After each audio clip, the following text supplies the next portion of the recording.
ഇപ്പോൾ CPI നേതാവും രാജ്യസഭാ അംഗവുമായ പി സന്തോഷ് കുമാർ നമ്മോടൊപ്പം ചേരുന്നുണ്ട്. സഖാവ്, ഇപ്പോൾ കേരളം മുഴുവൻ ചർച്ച ചെയ്യുന്നത് കേന്ദ്ര ബജറ്റിൽ കേരളത്തിന് കിട്ടിയ ആമമുട്ടയെക്കുറിച്ചാണ്. അല്ല, അത് വളരെ ഗുരുതരമായ വളരെ പ്രധാനപ്പെട്ട ഒരു പ്രശ്നം. പക്ഷെ അതിലുപരിയായ വേറൊരു കാര്യം, നമ്മൾ ഈ ബജറ്റ് എന്ന് പറയുന്നത് പൊതുവിൽ കേന്ദ്രം അഭിമുഖീകരിക്കുന്ന സാമ്പത്തിക പ്രതിസന്ധിയുടെയും ഗുരുതരമായൊരു സാമ്പത്തിക മാന്ദ്യത്തിൻ്റെയും കൂടെ ഒരു പ്രതിഫലനമാണ് ബജറ്റിലൂടെ ഉണ്ടായത്. അപ്പോൾ കേരളത്തിൻ്റെ കാര്യം ഏറ്റവും ഗൗരവപ്പെട്ടൊരു കാര്യം. നമ്മൾ അതിലേക്ക് വരുന്നതിന് മുമ്പ് ഈ ബജറ്റ് ഇന്ത്യയിൽ ആർക്കും ആവേശം ഉണ്ടാക്കുന്നില്ല. BJP വക്താക്കളായിരിക്കുന്നവർ, സംഘപരിവാർ ഹാൻഡിലുകൾ പോലും ഈ ബജറ്റിന് ശേഷം നിശബ്ദമാകുന്ന സ്ഥിതിയുണ്ടായി. ഞാൻ നിങ്ങളോട് പറഞ്ഞാൽ വിശ്വസിക്കുമെന്ന് എനിക്കറിയില്ല. വളരെ പ്രധാനപ്പെട്ട ഒരു ചാനൽ ബജറ്റിനകത്ത് കാര്യമായി ഒന്നും ഇല്ല എന്നുള്ളതുകൊണ്ട് ഇന്നലെ ചർച്ച ഉപേക്ഷിച്ചു. വേറൊരു ഭാഷാ ചാനലാണ്.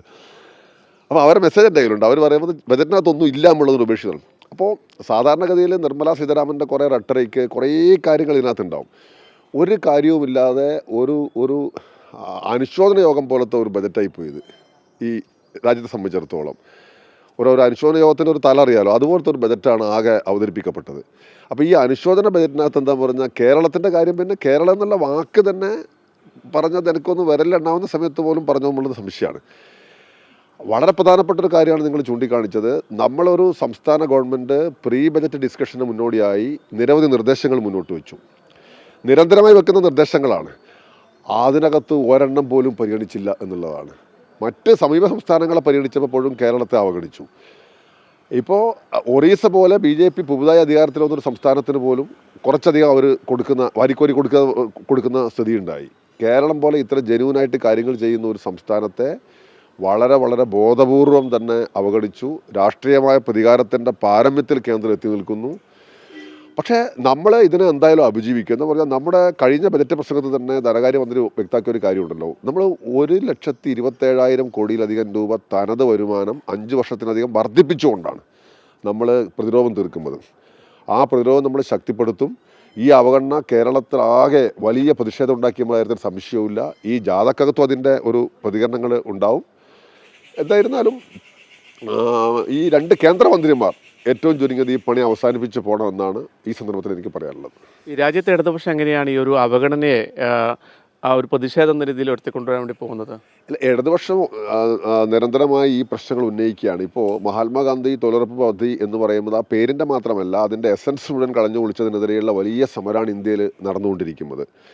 അതേപോലെ ഫലത്തിൽ ആ പദ്ധതി ഇല്ലാതാക്കപ്പെട്ടു കഴിഞ്ഞു. തൊഴിലില്ലായ്മ എന്ന് പറയുന്നത് അനുദിനം ഇവിടെ വർദ്ധിച്ചു വരികയാണ്. ഇവിടെ യുവശക്തി ബജറ്റ് എന്ന് പറഞ്ഞുകൊണ്ട് ഇത് അവതരിപ്പിച്ചിട്ട് ഇതിനകത്ത് യാതൊരു തരത്തിലുള്ള ഒരു കൃത്യമായ കണക്കുകളോ കാര്യങ്ങളോ പോലും ഇല്ല.